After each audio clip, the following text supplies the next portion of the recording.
innocence, beauty, perfection.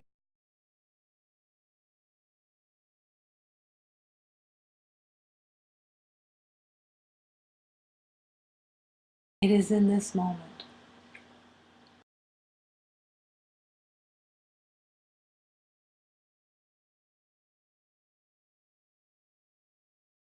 And it is in this moment. Who you are exists.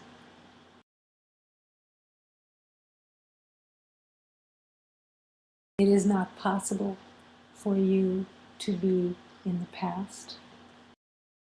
It is not possible for you to be in the future. It is only possible and only true that you exist.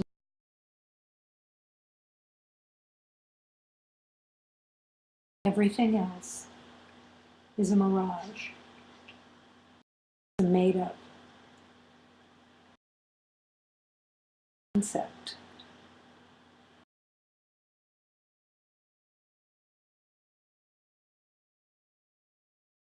And so it is that in this moment, all of love is to let go of all perceptions, all concepts, all ways that you conceptualized your world.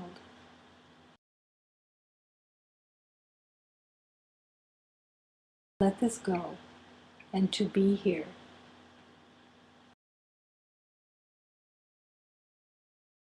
Way to love. Because this is where love exists. Nowhere else. It's not possible. Love is, and this moment is, all that is.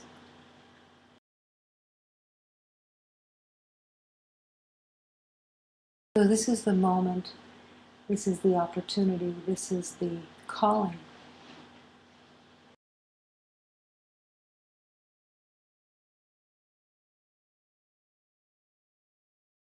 That you recognize that you have the power in your choice. Being here in love, in truth, in life, or that you choose wanderings of the mind.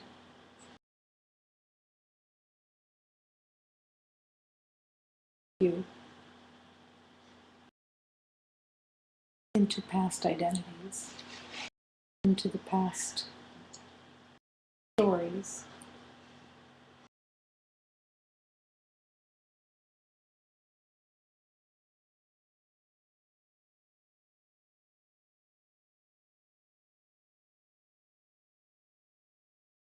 And to refuse.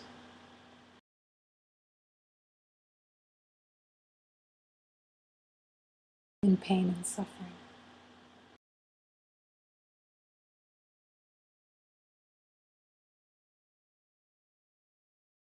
And here in this present moment is where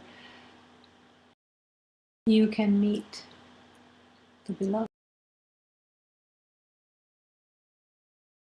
Truth of love.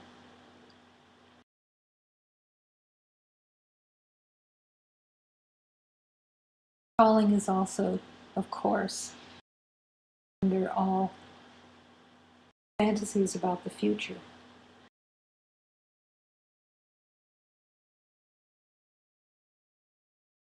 Believe will happen, what you have been afraid will happen.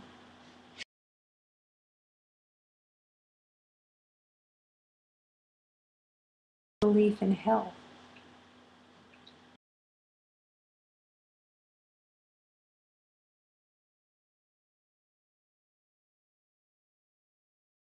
An old habit.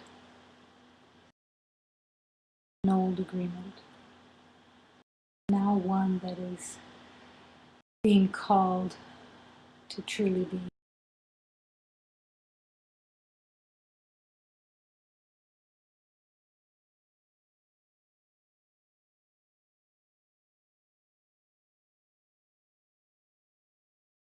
You invite humanity to join you. You embrace all of humanity because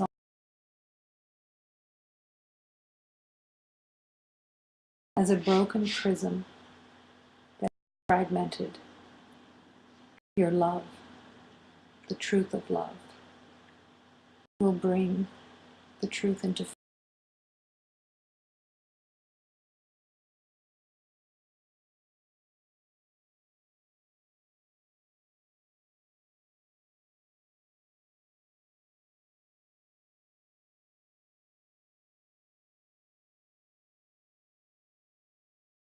moment to moment, saying yes to love.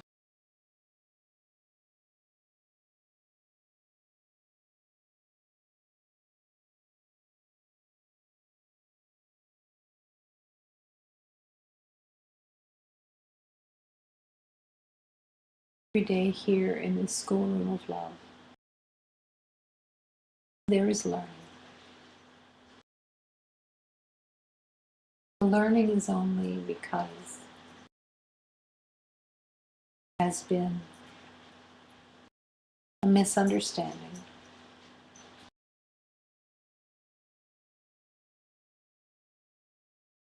that you have left love.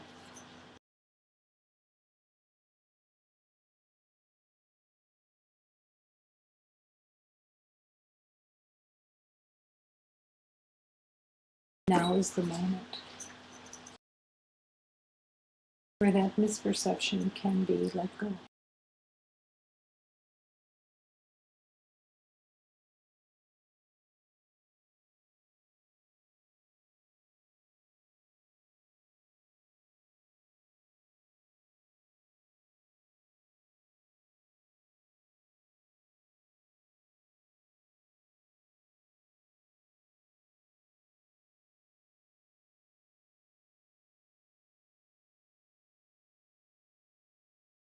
Power of the heart, the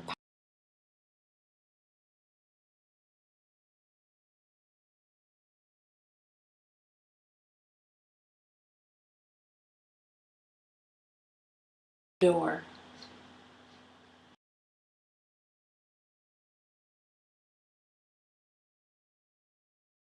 and you hold the key. It is to discover the power.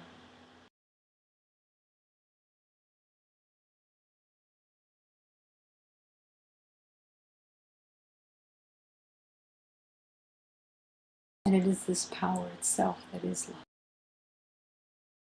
Love, returning to its source. In actuality, you have never left the source.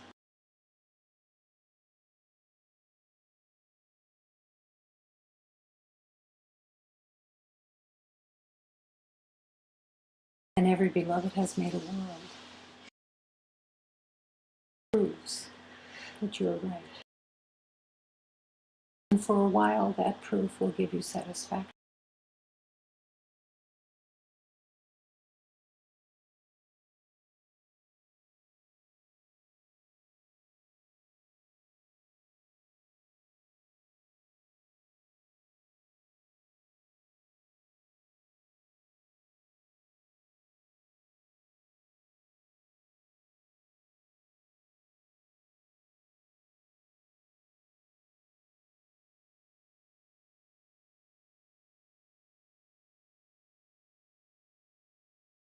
And in this moment,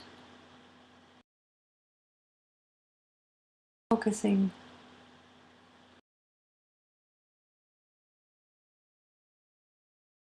breathing deeply and fully, and being grateful for the opportunity to breathe deeply and consciously. Because as you breathe deeply and consciously, mind cannot wander.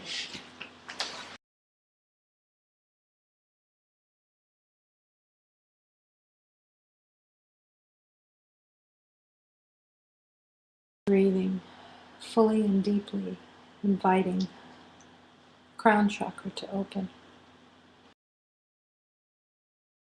Opening the crown chakra to reconnect into the universe, no longer willing to hold an identity of separateness.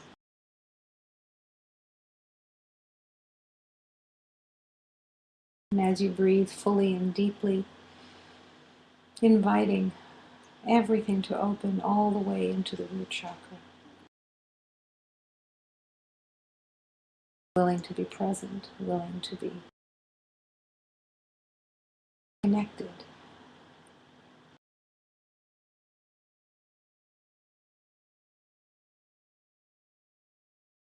Breathing. Every molecule to be filled with breath.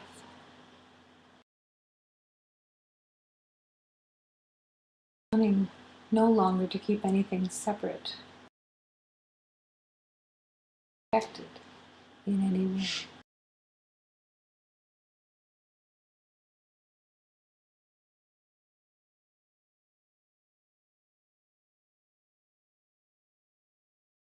As you breathe, breathing into the throat and the neck, willing to receive.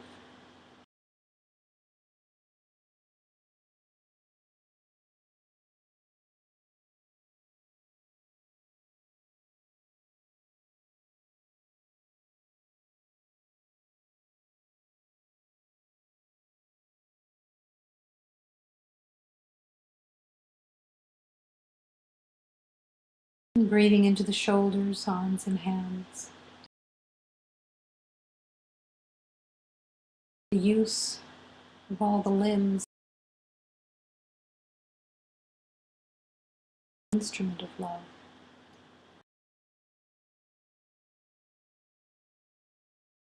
Breathing into the spine.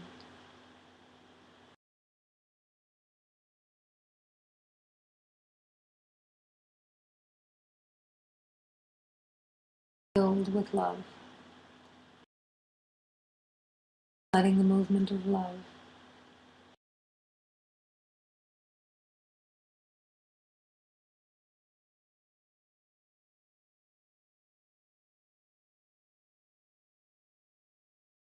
breathing into the heart, inviting the heart to come forward.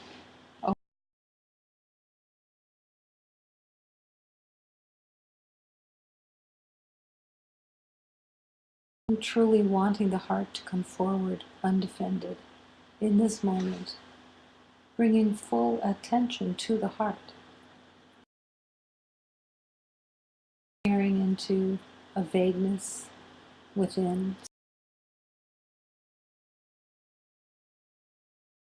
truly focusing on the heart and wanting the heart to connect to all beloveds,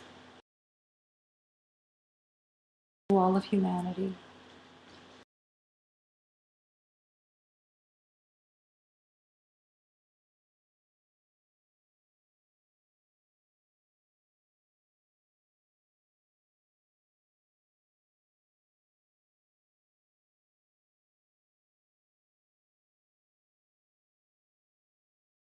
Breathing into the belly, rendering all the organs into love.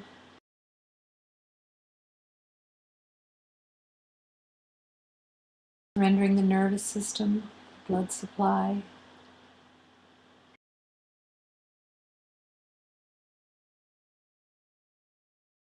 allowing the belly to relax.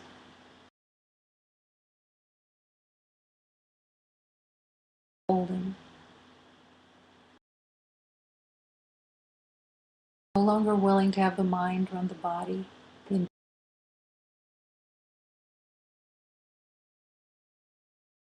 willing to be open.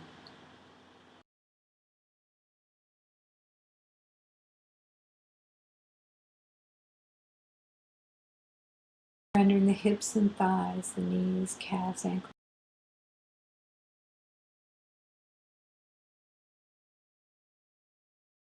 And praying, take everything that I have made in the belief of separation,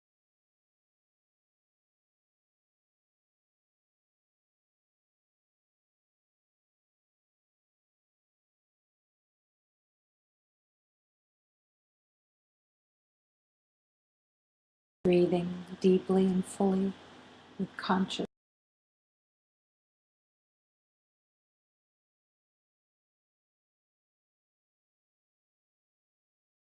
Now surrendering the emotional body into the hands of God. Where the emotional body has been used in the past to affirm fear, lack,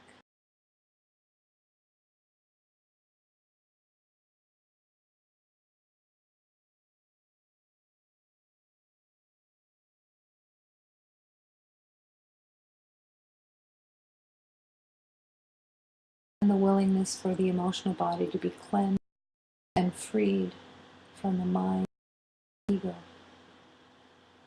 to no longer be willing to be run.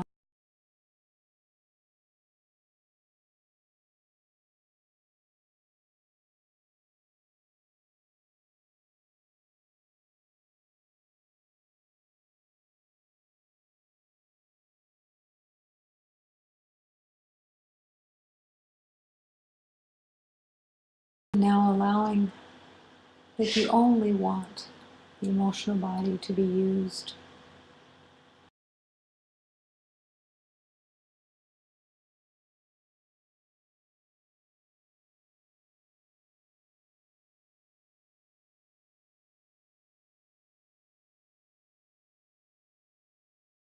and sinking into this harmony, remembering the truth of oneness.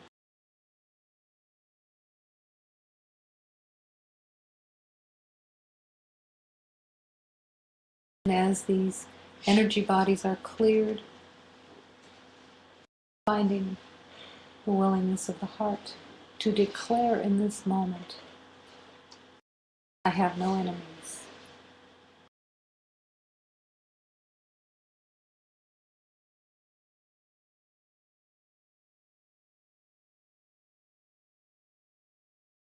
All beloveds are one with me.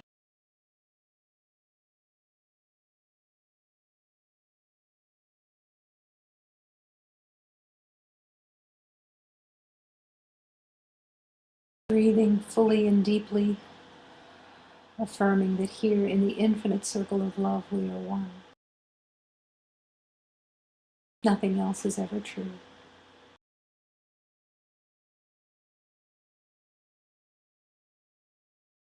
Willingness to lay down the swords.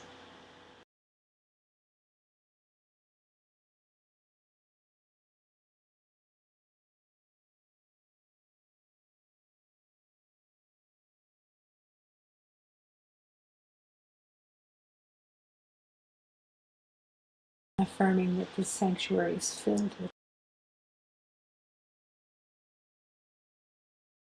the universe is only love.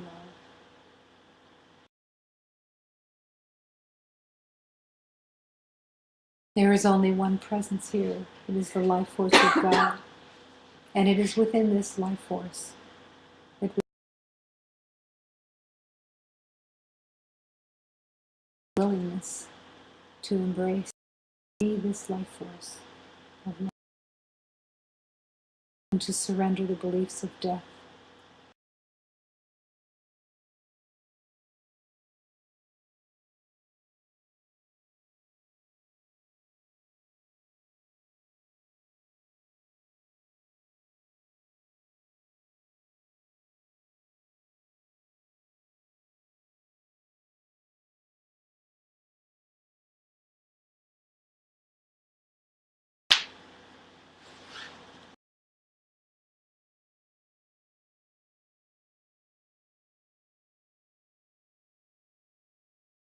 As we continue praying and returning to love, allow your heart to be filled with your true intention. As you receive this hymn, receive this prayer, and let it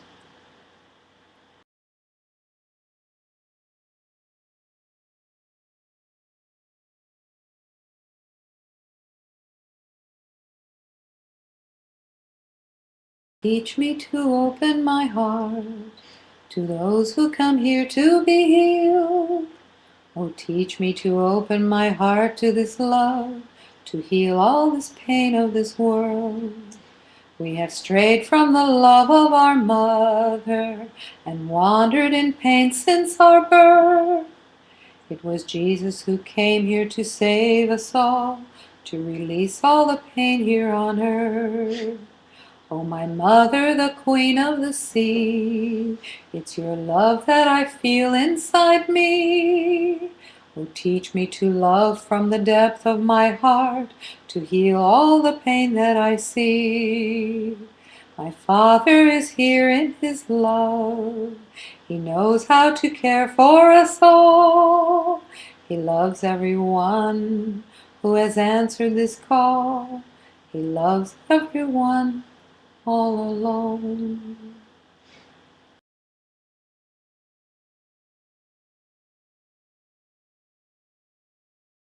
This is the prayer that you can bring into your being. Deeply, deeply teach me to love. And in this prayer comes a place of peace. As this prayer is offered, your faith, your trust will be soothed in the awareness that it will be answered. If you are asking to be taught how to love,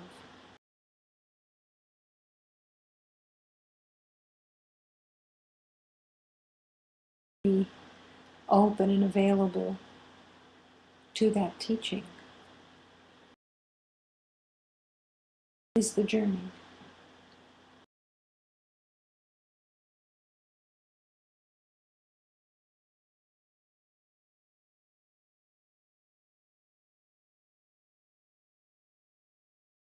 Teach me to love from the depth of my heart and to no longer hold everyone in pain and suffering. The willingness to release humanity from the erroneous beliefs of limits.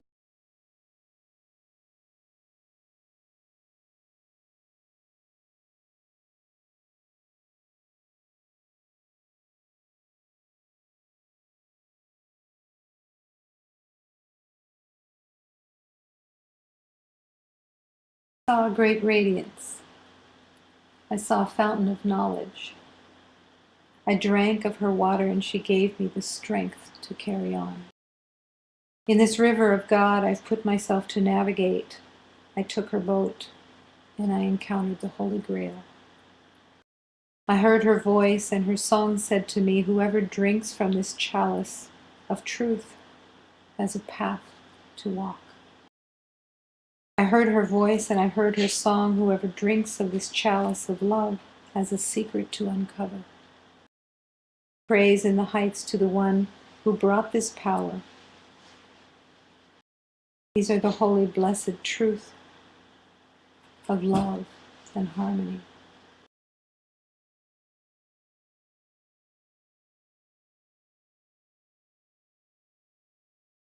Eu vi grande claral, vi a fonte do saber. Eu bebi da sua água, me deu a força para vencer.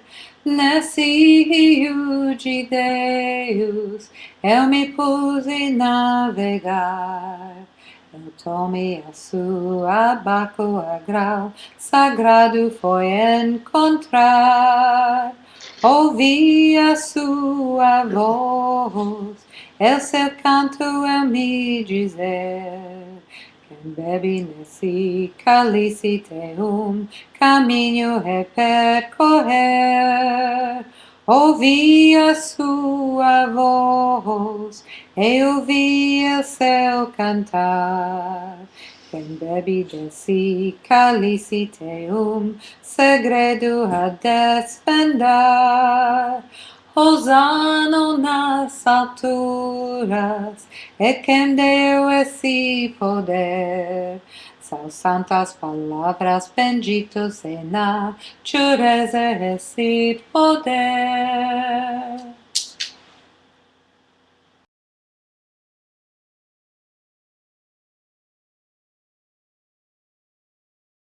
Myself to navigate in the river of God.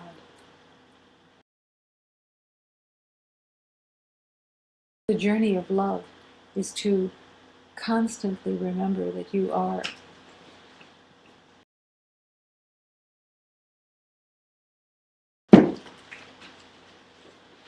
making a choice to be in the river of God.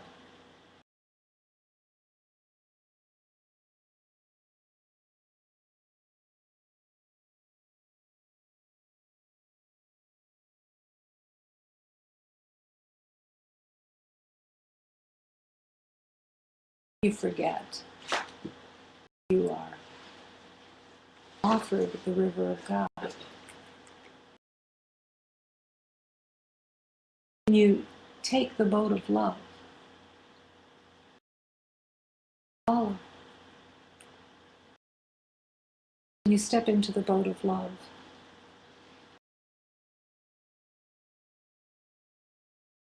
this is the journey. I heard her voice, and her song said to me, whoever drinks from this chalice of truth.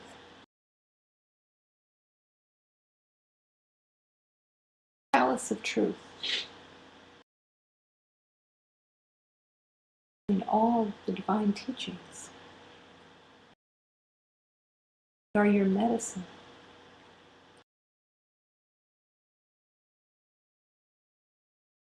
Peace and harmony. This out of the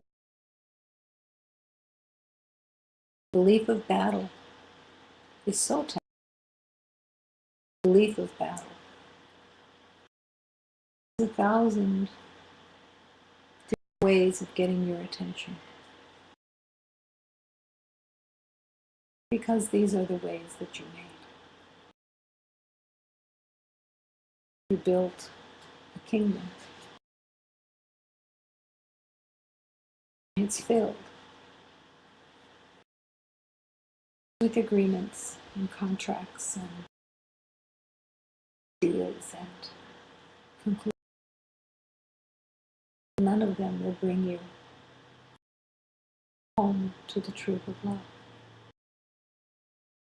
Why not? Let them. Eventually everyone will.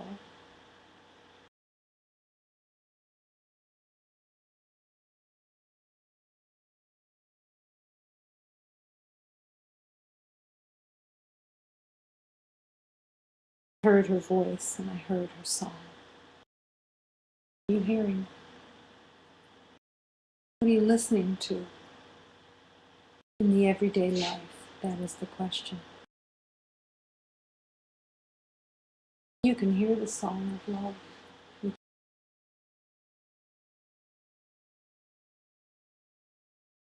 But it speaks softly. It doesn't speak loud and firmly and authoritatively like the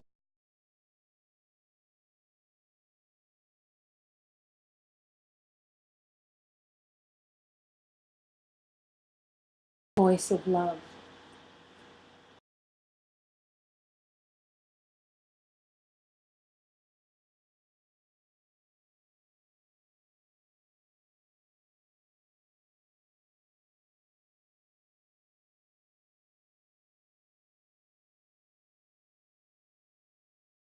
I drank of her water and she gave me the strength to succeed. The key is to drink the water. Medicine. Hold.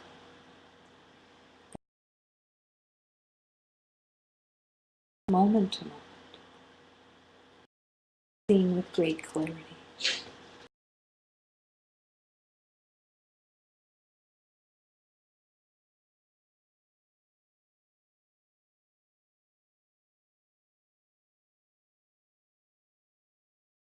And again, more medicine. Every moment, more medicine. Love is the funeral pyre. Love is the funeral pyre where I have laid my living body. All the false notions of myself that once caused fear and pain have turned to ash as I neared God. What has risen from the tangled web of thought and sinew now shines with jubilation through the eyes of angels and screams from the guts of infinite existence itself. Love is the funeral pyre where the heart must lay its body.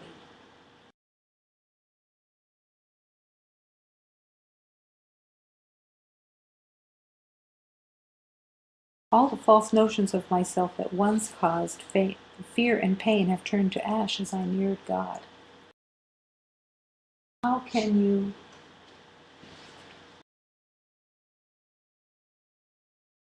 welcome turning to ash all of the ideas and all of the concepts and all of the evidence that you believe were real? How can you welcome that all of it can turn to ash?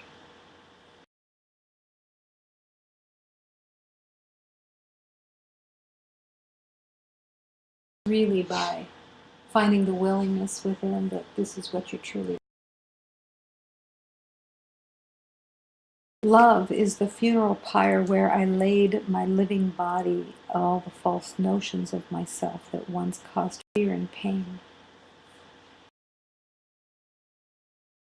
This is a calling to welcome the burning up, to welcome the disintegration of your defense system, to recognize it for what it is, but also to be willing to recognize it. The first surrender. The surrender, trust, and faith.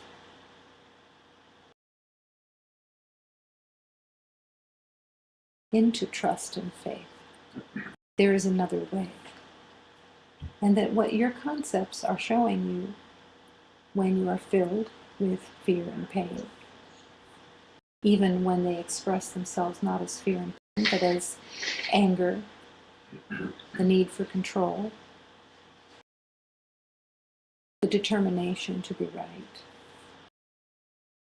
However it reveals itself, it's always fear and pain, because it is not love. It is not harmony, it is not peace. And that is your light.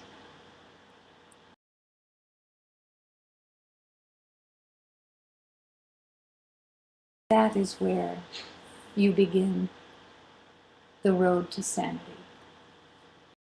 Recognizing the insanity and calling it for what it is.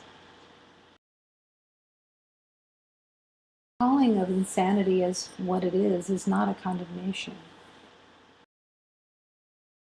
It is the willingness to distance yourself from the illusion of separation.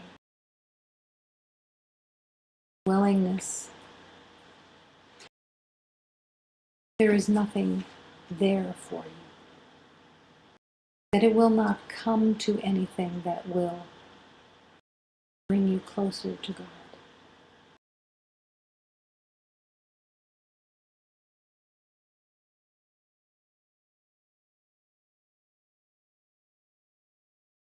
What has risen from the tangled web of thought now shines with jubilation through the eyes of angels and screams from the guts of infinite existence itself. This is your choice in every moment. This is the purpose of your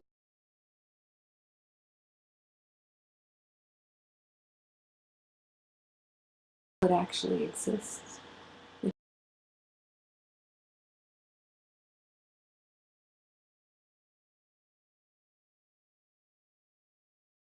in this moment, what do you see?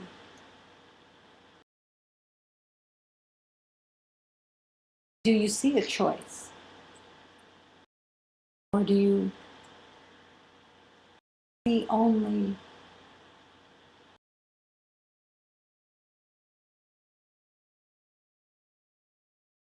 are you happy that you have a choice?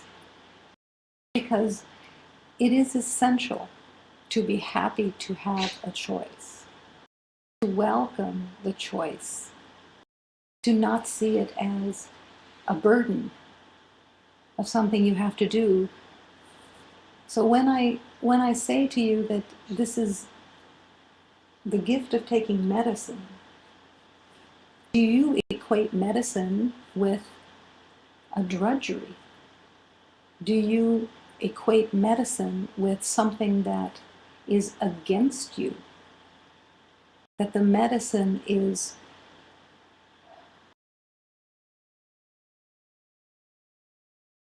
more pain, more difficulty?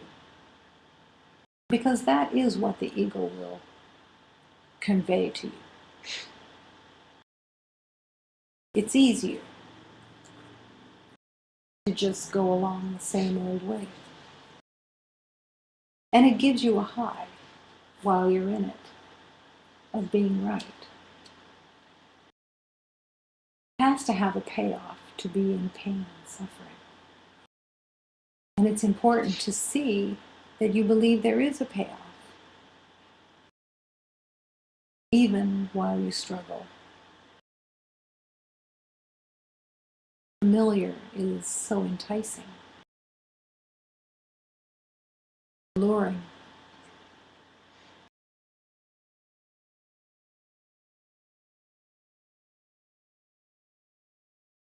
And yet,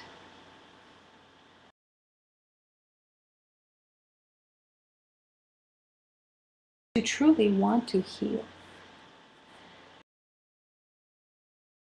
heart has to stay sparked. Heart has to stay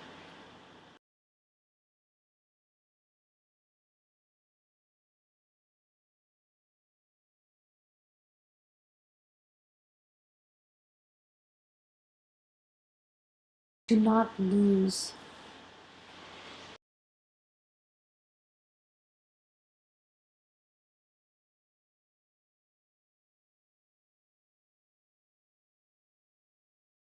love is the funeral pyre where I've laid down my living body. Funeral pyre is a place of surrender. The funeral pyre is the awareness that time's up. Time to get on with living and let go false identity.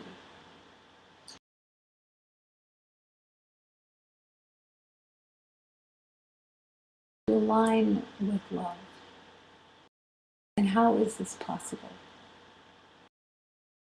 And where does all this fear and pain come from? It seems so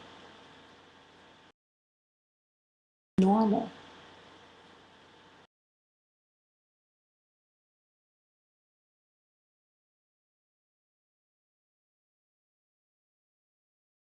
The belief of separation, the belief that a separate world was needed for protection, and every single bit of fear and pain comes from the mind that thinks it knows the path. And how can this be healed?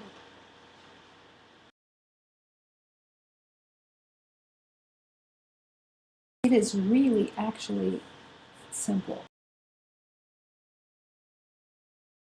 Can you really, really, really, really accept and embrace, not just accept, because to accept, even that has the ego's brand on it.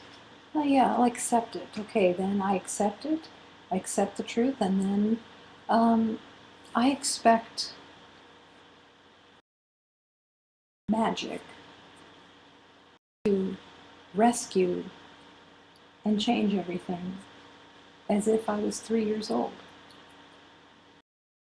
I don't want to really look at what's wrong. And I don't want to have the light shined on it because I still identify it as self.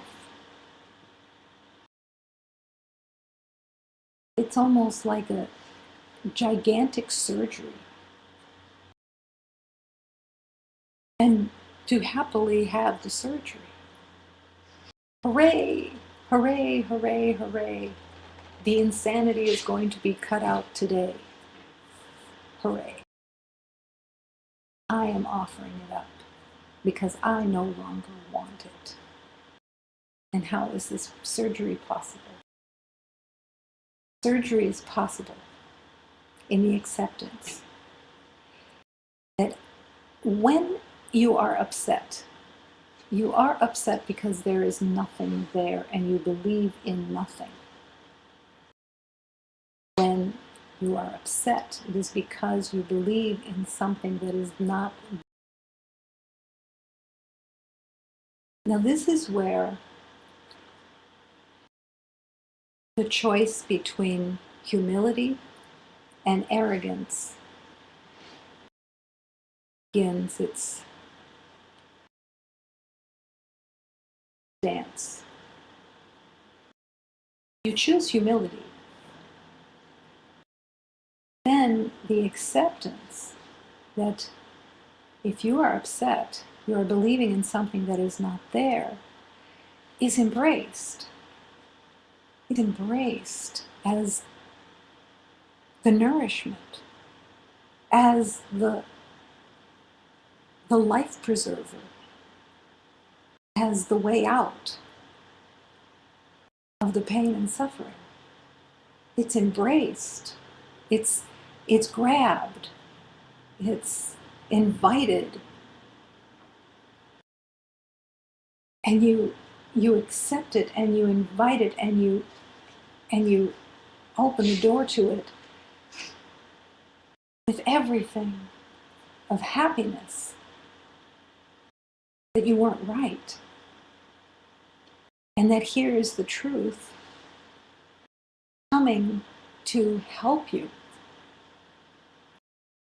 take you out of the pain and suffering. But it cannot enter without the invitation. It cannot force its way onto you. Love cannot hold you down and force you to take the medicine against your will. That would be magic.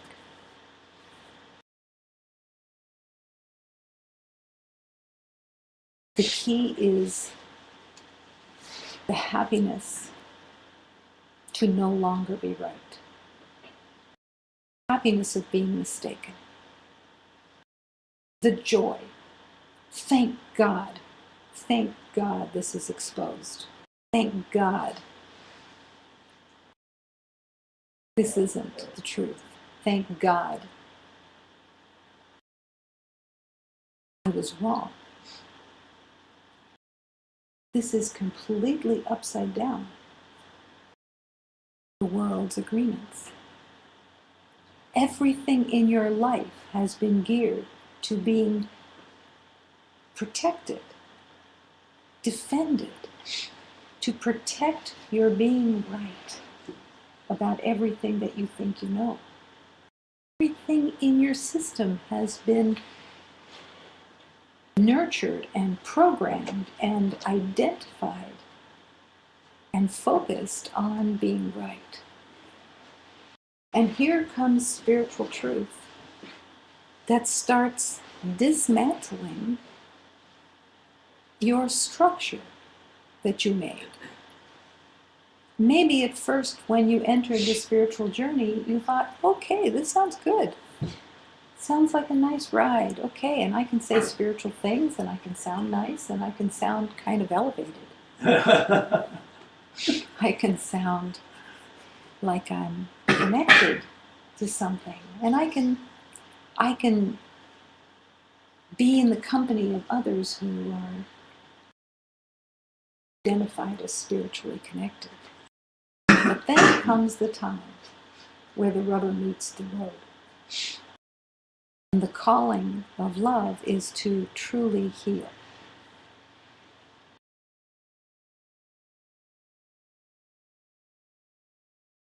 And to begin to really see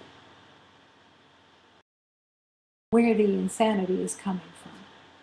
That the insanity isn't coming from out there. And that your reactions to the world out there is a game. Game. How many times a day do you believe you have a reaction to something?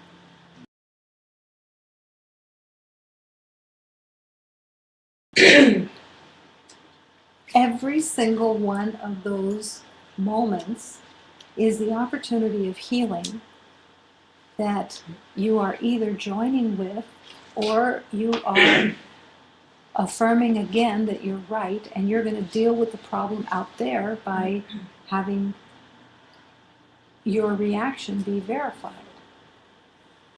And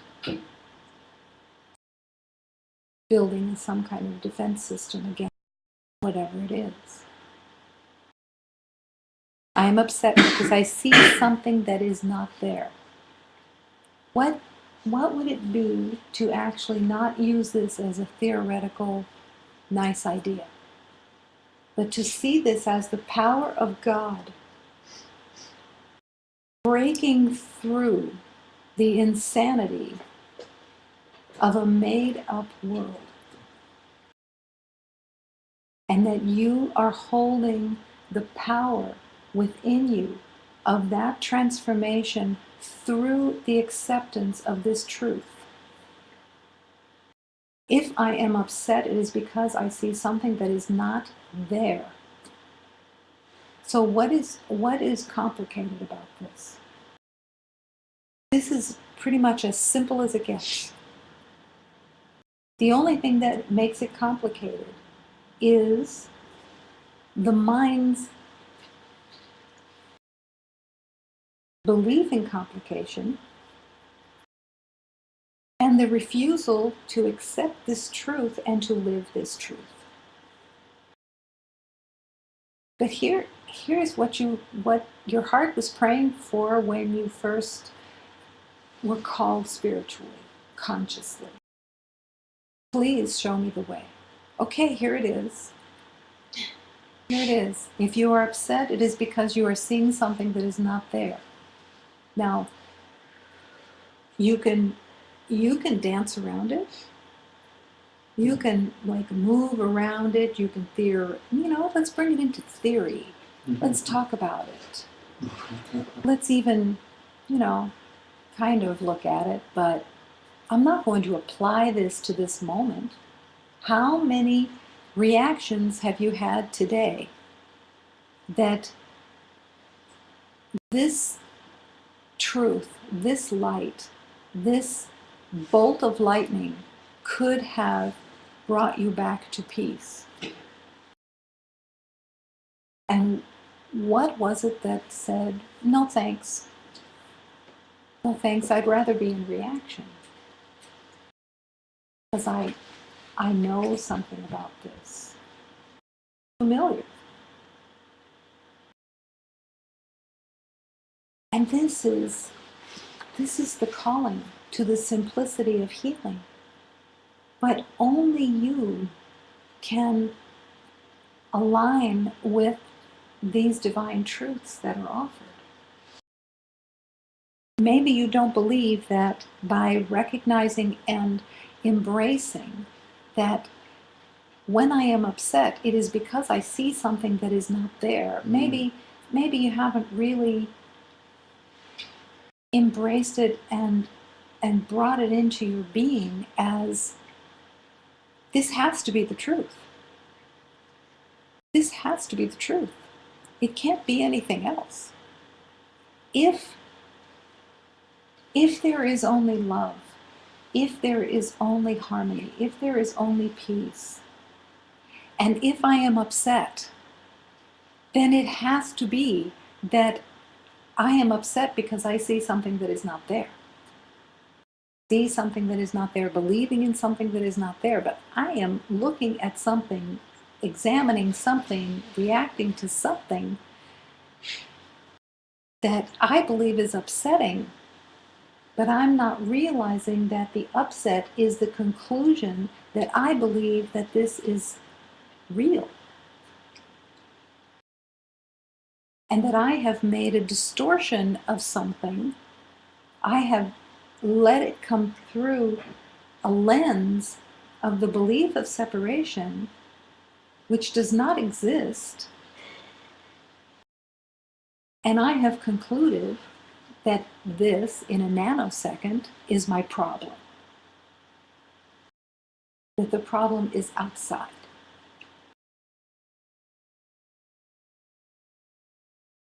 And if you believe the problem is outside, how is it that you will ever heal it? How is it possible? It doesn't even metaphysically add up. Because if the problem is out there, as your mind thinks it is, then this is endless. Because you will never heal the outside. Never, ever, ever, ever. Not because humanity is hopeless. Not because there is no grace. But because everything that you see is coming from your own mind. And if you think it's out there, then you don't see the source of the problem. The source of the problem is that you believe you're separate from God and that you're making up a world that looks and believes and acts as if it's separate, but it's all coming from your mind. How is it possible that 5 beloveds can look at the same object and every one of them has a different opinion? That's not magic. That's not phenomena. That is only coming from because you are making up what you think it is. Coming from your past. And this is where the healing is. If I am upset, it's because I see something that is not there, and I have to come back to where the upset is coming from. That I believe I'm separate. That I believe that there is a need of defense and a danger, that the world is my enemy. And the only thing that's running is self-hatred, self-attack, belief of scarcity, the belief of lack, the belief of separation is running and making its case by what you see. Healing is always coming back.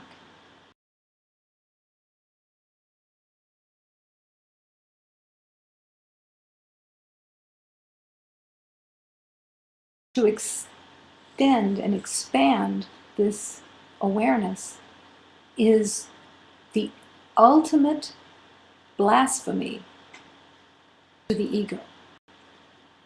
My thoughts do not mean anything. What are you going to do if your thoughts don't mean anything? So maybe you skip over this teaching.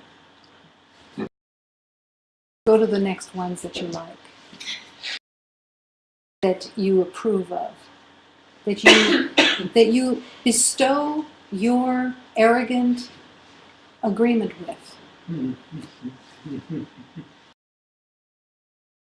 Not really you, but your ego is extremely arrogant and knows something and refuses to accept. My thoughts do not mean anything. Zippity doo-dah. Not anything. Then what? When you have built, now this is the spiritual journey. You've built a case, a life, a defense system that you have defended for centuries, defending you being right.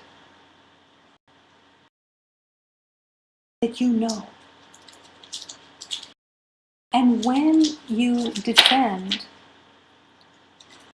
and you align yourself with that, you can't accept that all of that past was for nothing.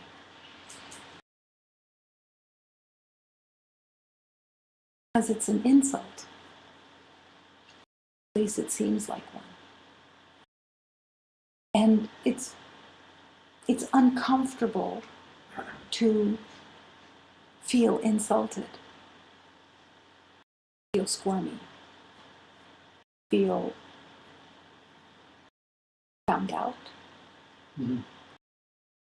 Your thoughts do not mean anything is like a slap in the face to the ego identity. How are you going to maneuver in the world if your thoughts don't mean anything? How are you going to prove how smart you are? How are you going to prove how together you are? How are you going to prove that you have worth if your thoughts don't mean anything? And yet, here is Hafiz, the year 1300. All the false notions of myself that once caused fear and pain have turned to ash as I neared God. There's no coming near God with all of these beliefs. It's not that you aren't already with God, but you will not have an awareness of being with God. You won't have the awareness of oneness because you are protecting and defending your thought system, your identity system. And here is where the bargaining starts. The bargaining is, I will act more holy. Mm-hmm. I will talk more holy. I will move more holy filled. But I'm not going to let these thoughts go. I'm going to have my own opinion about everything because even as right now, right here, sitting here in this moment, what do you think you know? What have you looked at? What have you conceptualized? What's running? The call is to the heart. To let the thoughts go in the heart.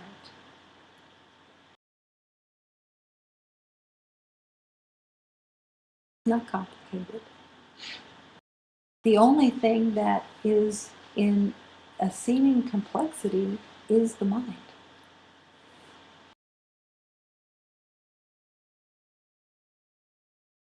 And yet there's a longing within each beloved to connect, to open, be connected. And then beyond just being connected, melting into the oneness.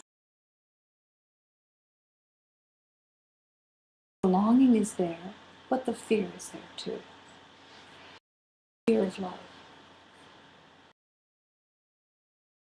Because the fear of love holds within it disintegration. Holds within it the funeral pyre. Mm-hmm.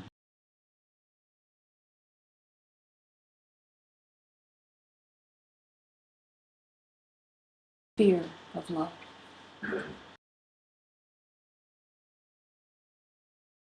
The identity of being a body keeps reinforcing that fear. Don't open the body's energy fields. Don't connect. Don't let go of the thoughts. The thoughts are running. Someone is coming near you. For a moment, imagine that beloved is coming near you. How many thoughts run in that moment, or what seems like that moment? How many times have you run back into the past, gathered all the information? While this beloved is coming near you, you are building an entire program to accommodate the situation, to figure out the situation, to assess the situation, to be there in the situation with your system in place. Beloved is coming near you.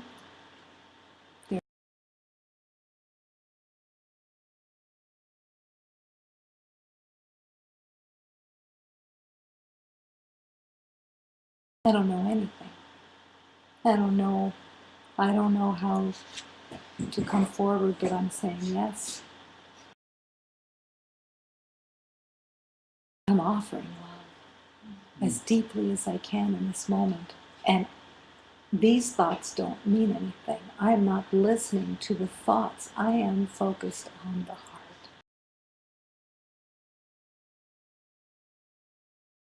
Offering love is offering the light.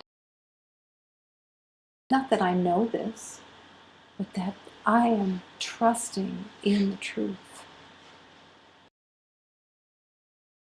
I'm not counting on my experience. I'm not counting on my background. I'm not counting on what is in the rules of the world.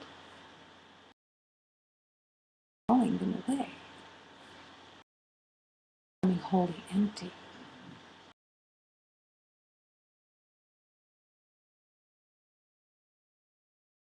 And I don't want to look on anything in this world ever again without seeing my beloved.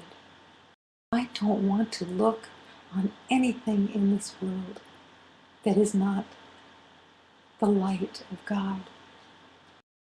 I don't want to. And I will not. Because I'm here to learn to love.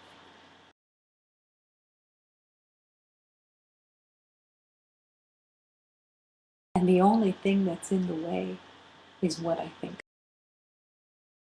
The only thing that's in the way are these thoughts that don't mean anything.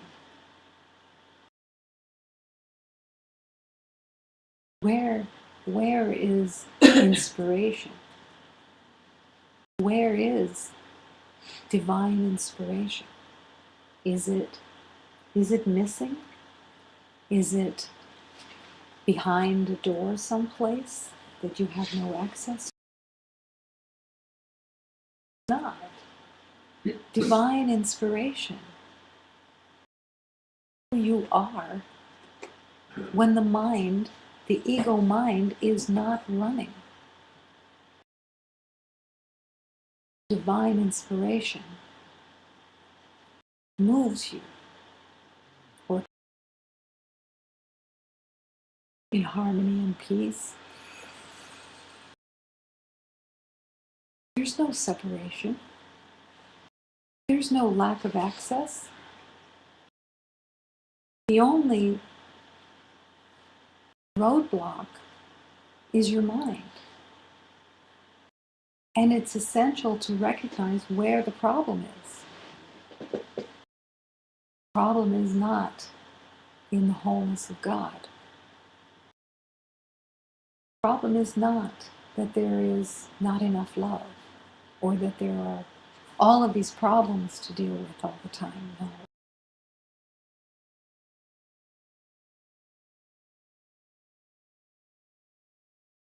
healing.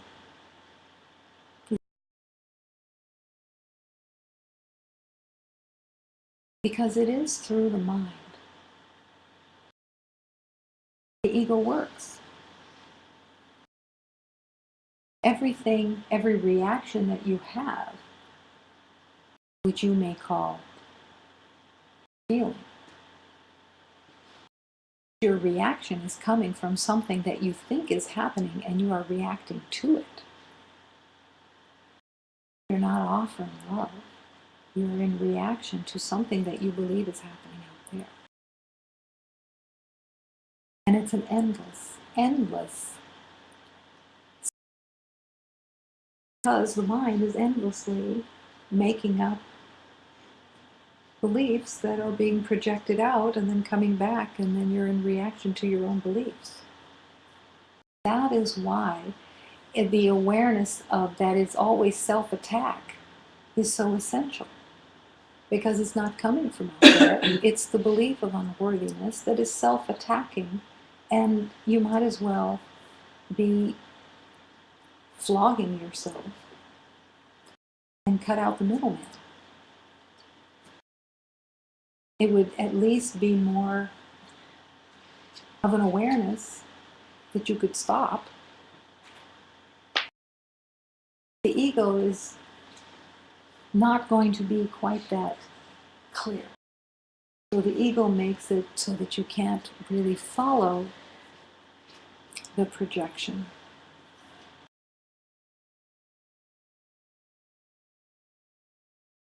But all the while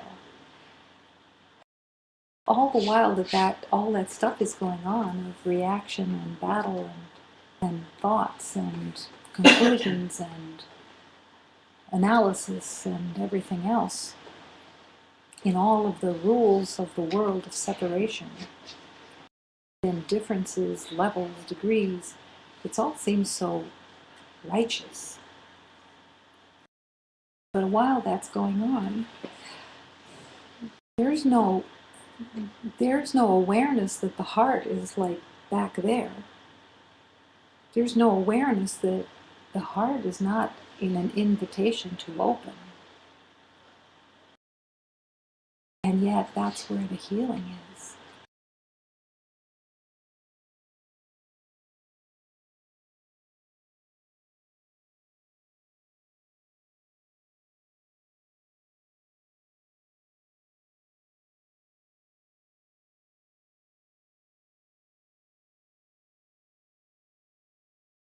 I'm available. While you're in your mind, you made a choice not to be available. And that is the key. That's the power point. The power point is that you have the power. It's in your willingness. It's in your returning constantly and questioning, what am I believing in? Where am I? What's running? What do I want? That's the key. What do you want? And what is this moment for? What am I believing about this moment? What have I put into this right now? What am I believing in?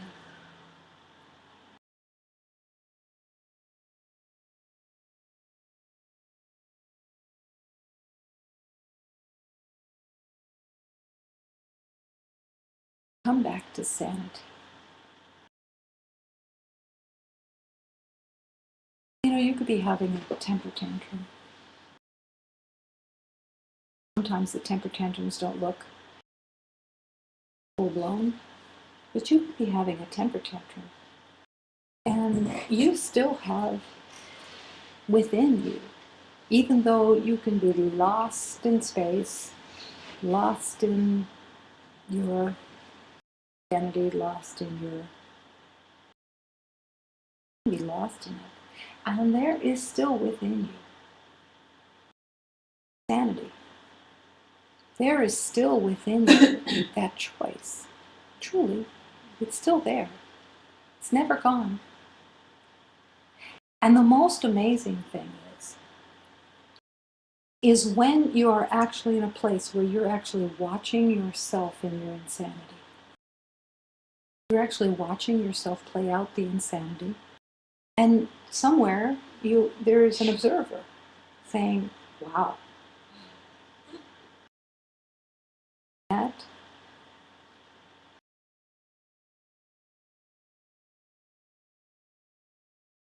look now. Always the opportunity of stop.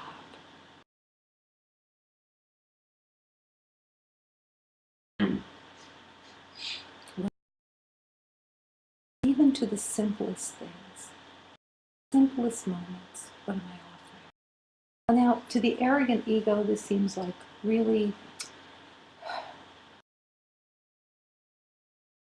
do I really want to be paying attention all the time? Really want to be saying and asking all the time? Aren't I too mature for that? No.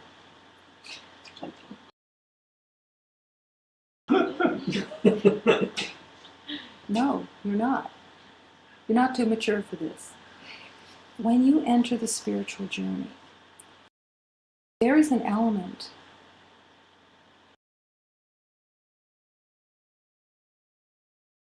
and that is,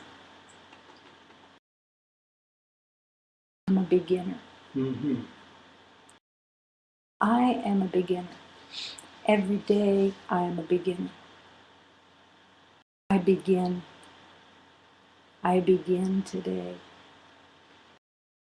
No, I learned this yesterday. Now I got it. Okay, I'm done with this. No, I begin. Every day I begin. I begin with humility. I begin in the schoolroom.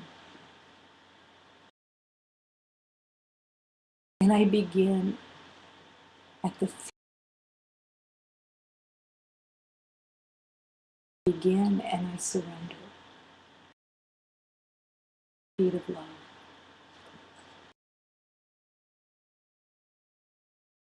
And I ask to be taken. I ask to be shown. I want to be the child.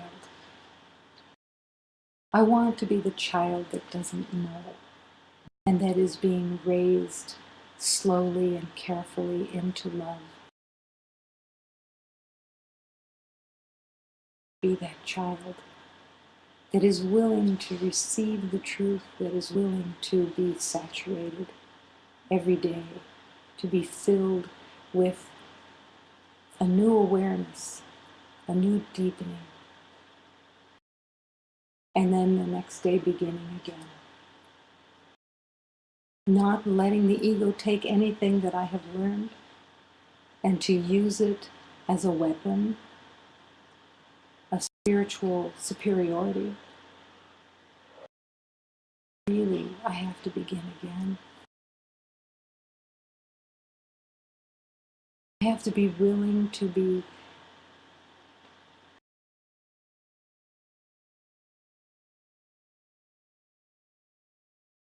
humbled every day,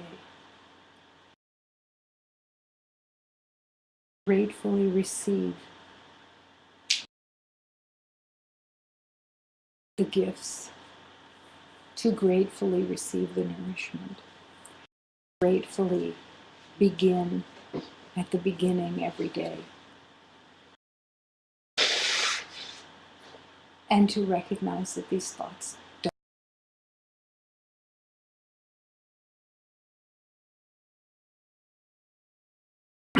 until they really don't mean anything.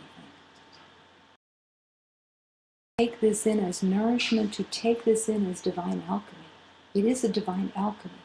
These are not words.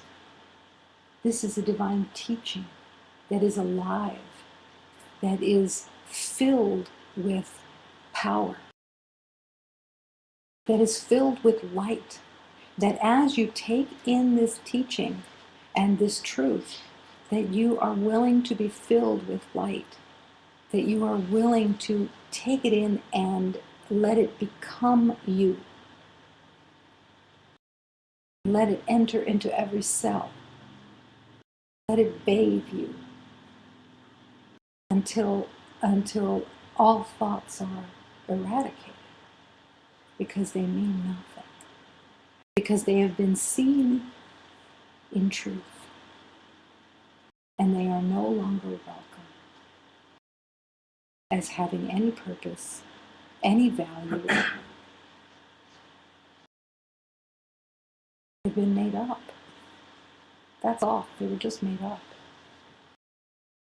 They were made up in the belief that you needed protection. They were made up in the belief that you needed to succeed. They were made up in the belief that you were lacking and unworthy of love, and that you needed to battle your way through. And all the evidence of your past reinforced it. All the evidence of what you think you know is your prison. It's as if you spent thousands of years building a prison. Prove that you're right, that you need protection.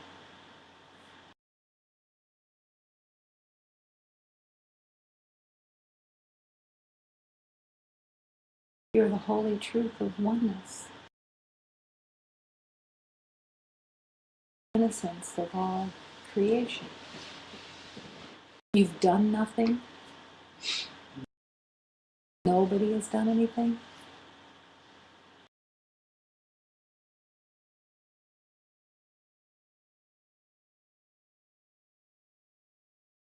All the meaning that I have given to everything,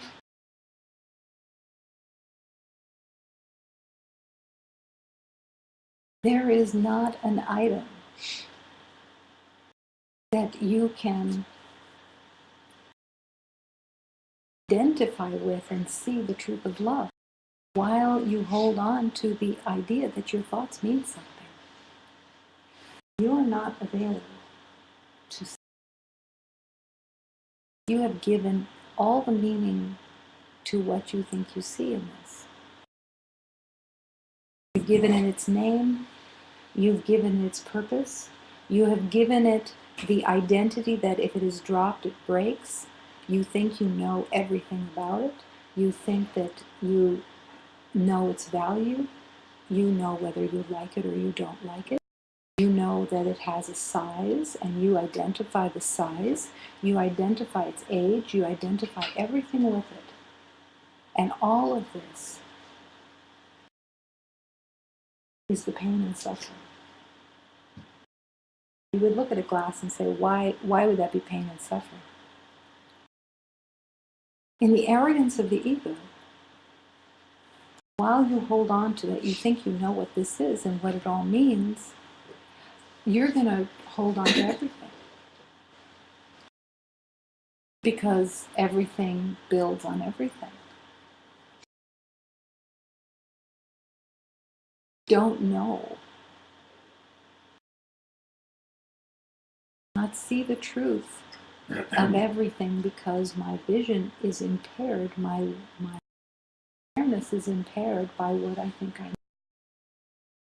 I'm not able to see love. I'm not able to see the divine that is in movement and has no limitation, and that has nothing to do with the rules and the laws of the world that have been made up. These thoughts don't mean anything. The willingness to heal, you hold. And it's simple. It's simple because every day you have 24 hours. Prime real estate time. Remember. From the moment that you awaken And all the way through your sleep, you have the opportunity of healing. Spiritual gifts of love and truly wanting to live them.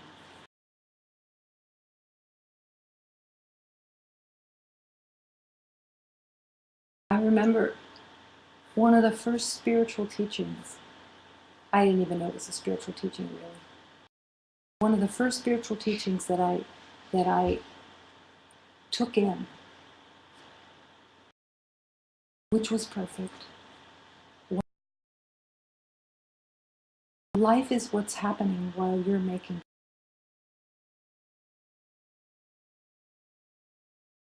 You cannot be making plans and live at the same time. In that spiritual teaching, which was probably in a Hallmark card, was the recognition that all of the planning, because it hit me, because that's all I did, was make plans. Maybe you think plans are what you planned 3 weeks away, or you even plan for the next day. No, your plans are every thought that you have that you think you know something about and that you are actually putting into a concept and a context in each moment. It's all plans. It's all strategies. It's all knowing. And it's all fear. Because to be without strategies is to feel and to experience yourself as without control.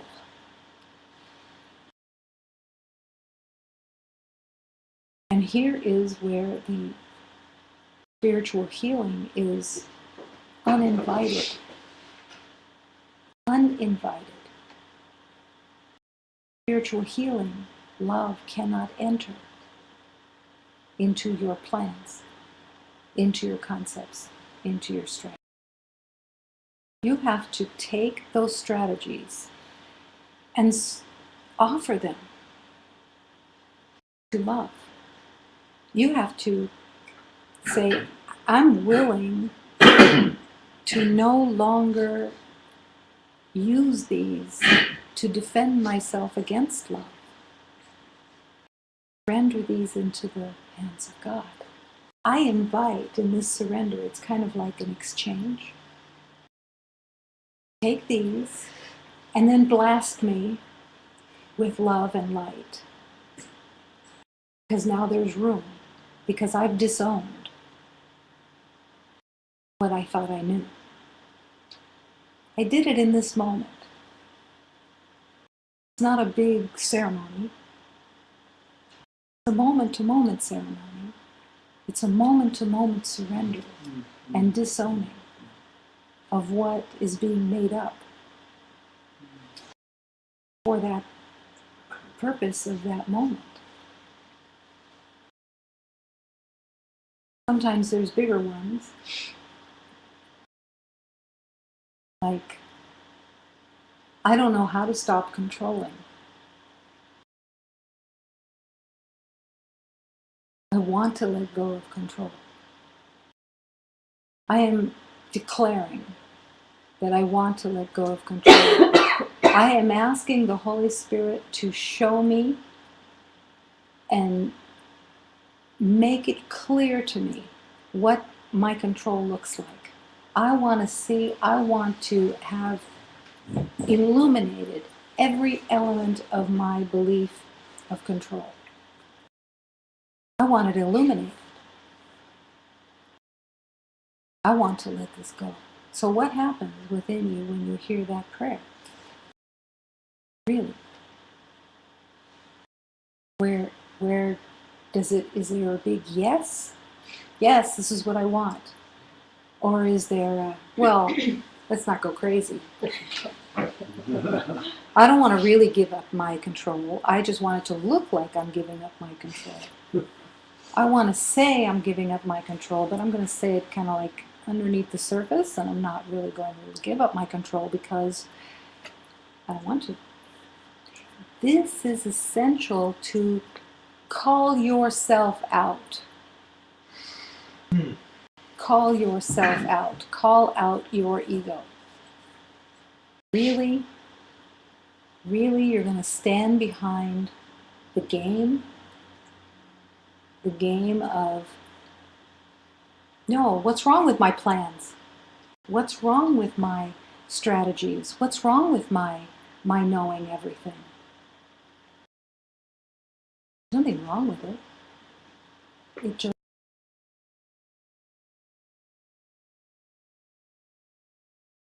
nothing. It's a game.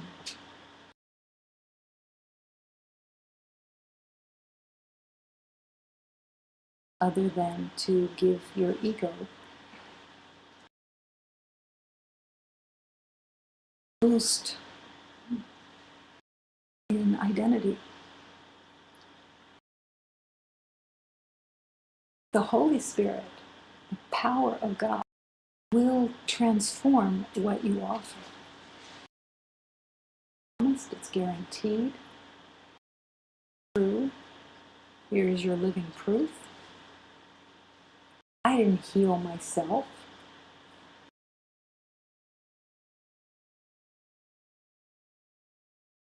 I didn't figure it out. Every opportunity, every day, every moment was a gift of healing.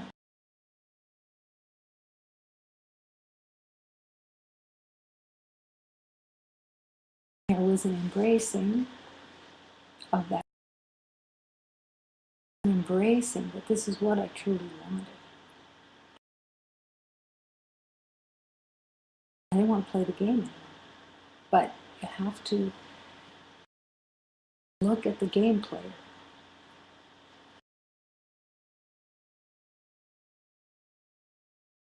Call it out, not with condemnation, but not pretending anymore.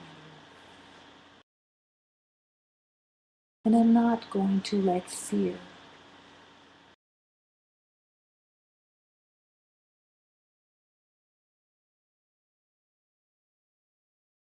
I am not going to allow the story.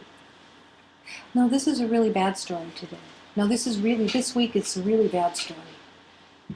Okay, next week I'll surrender. But this story I have to be in control. This story needs my control and worry and dedication. Rather than, this is what I've been waiting for. This is the gift. This is what I was praying for. I was praying for healing. I was praying for the opportunity to heal deeply. And this situation is what showed up for that healing. And I'm saying yes, because why not? This is what I'm here for. I'm not here to play the game. I invite the healing. And God will not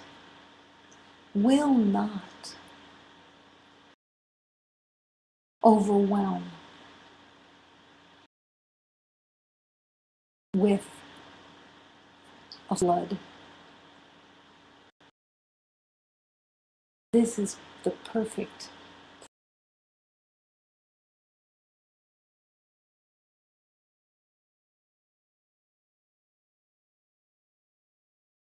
This is the belief that I made.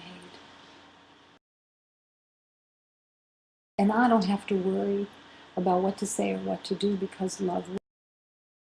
And that's where I put my faith. That's where I put my attention. And then my attention is all in the heart.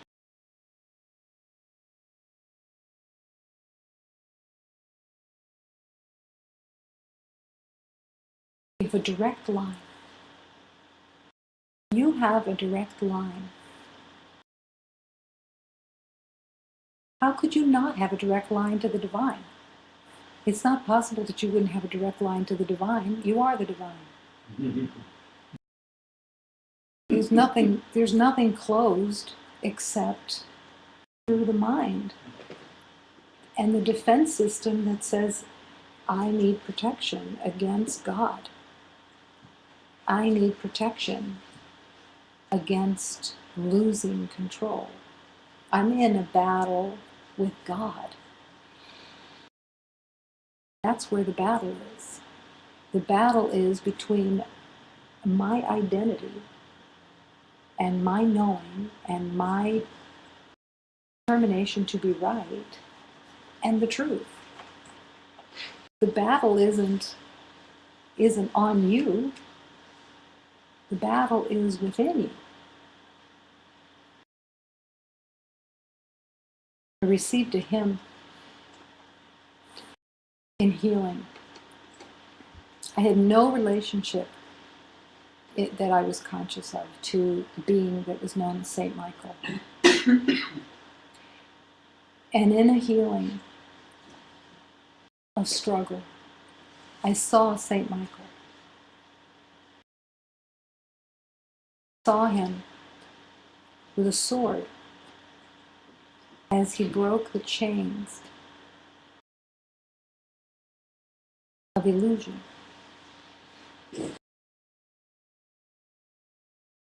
And one of the lines in there of the prayer was, "This battle it is within me. Help me find my light. Battle, it is within me. It's nowhere else. It's not out."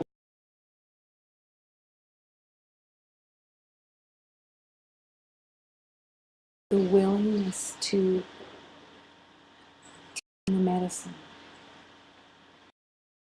I am upset. When I am upset, it is because I believe in it.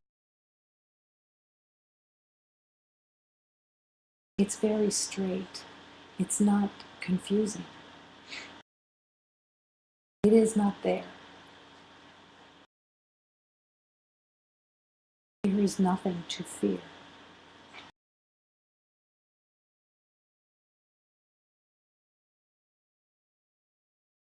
That's all that's running. Love is not in battle. Love does not battle. This is where the healing is. Offer love and offer nothing.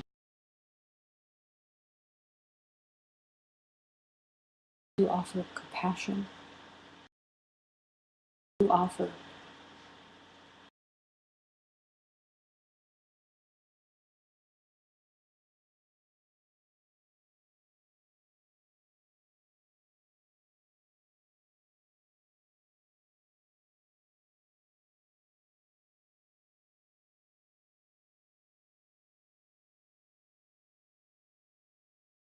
in this moment if there's any question.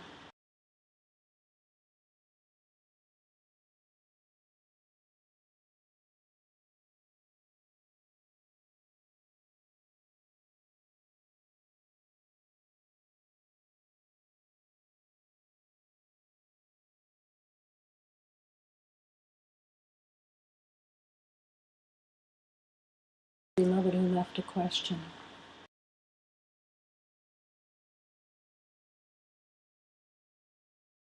And the question was so hard. And it seems like such an uphill battle.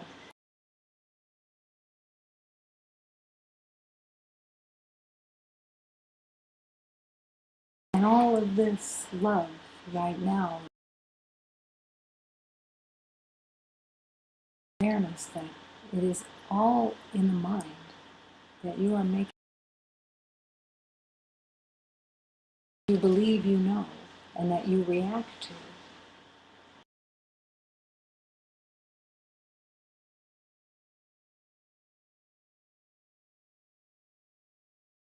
Battle is within because it is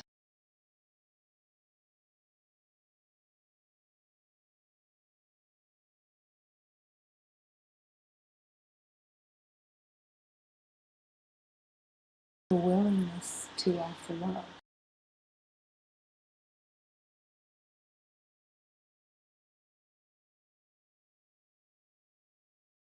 The willingness to offer love. Only one caveat: not offer love. Be looking for something from it. You cannot be looking for your needs to be met.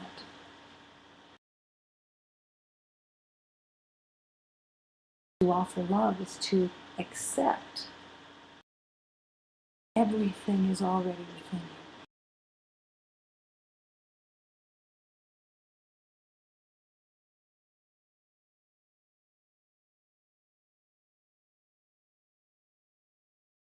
It is what you're offering when you offer charity.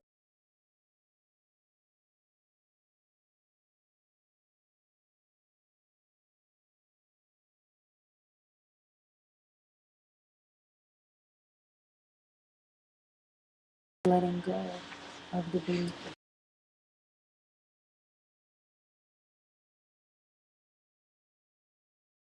And it is within everyone. But it does not activate itself through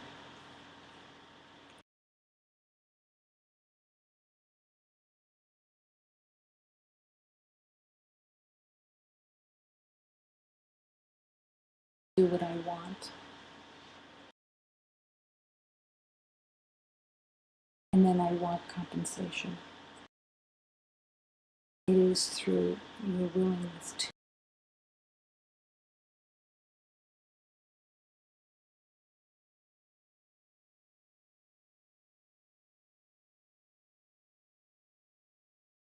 I would imagine that in your journey, though it may be in everything you've just said, so I make a commitment to not participate in battle. I feel that fully, deeply.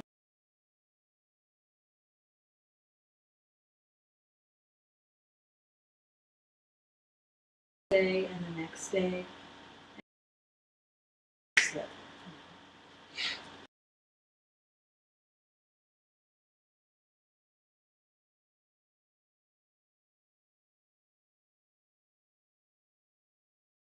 The forgiveness is essential.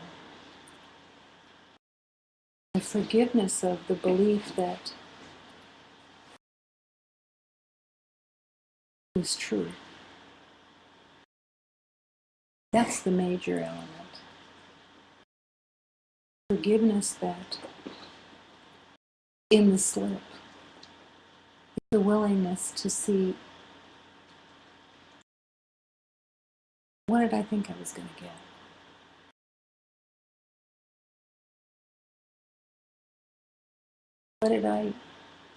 What was I looking for? And then that willingness to forgive that lie and to really see it as a lie. To really not give it any value. What the ego really likes to do is to kind of meet it halfway. So flip and get caught. And the ego comes in and defends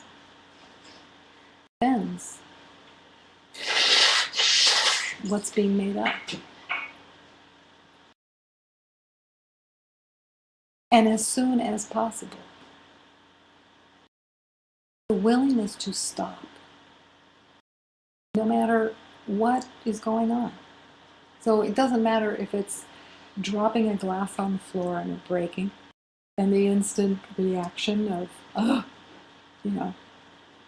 damn, this is stupid, or now I have to clean it up, or whatever it is. It's not seeing what is actually the gift in the moment. But as soon as you stop and say, I'm willing to stop, there's no peace here. There's a permission within the ego structure of kind of in for a penny, in for a pound, of, well, I've gone this far with it, now I have to finish it. Mm-hmm. Instead of, okay, stop. There's no peace here.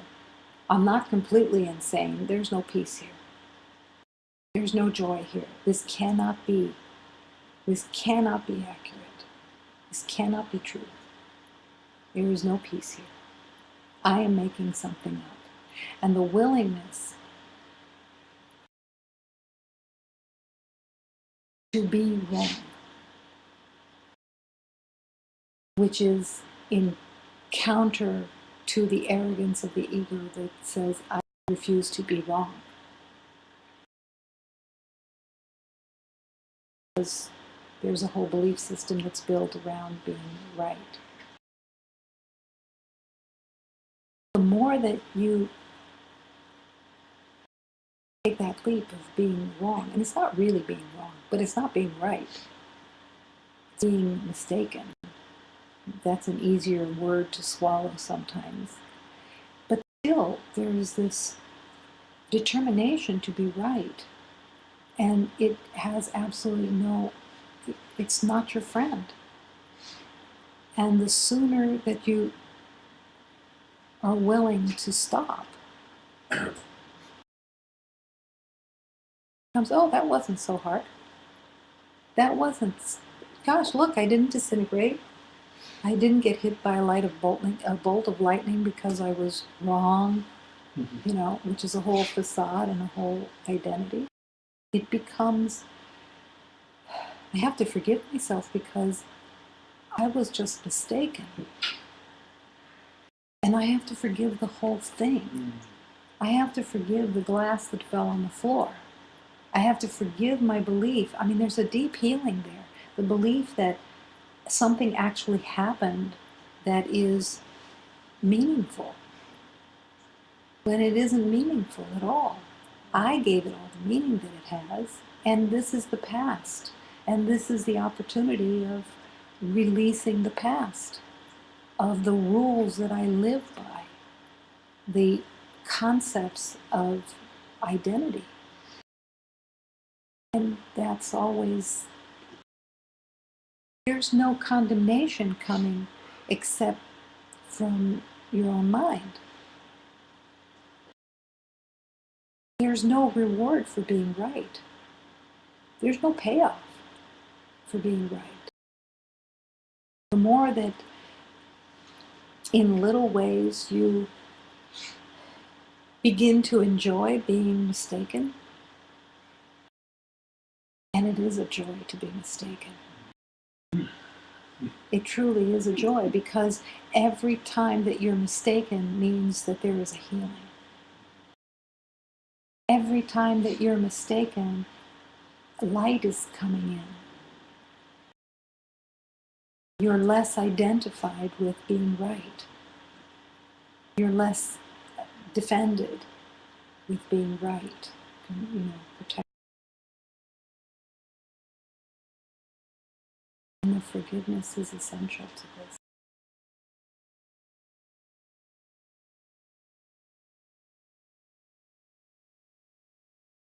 In this moment,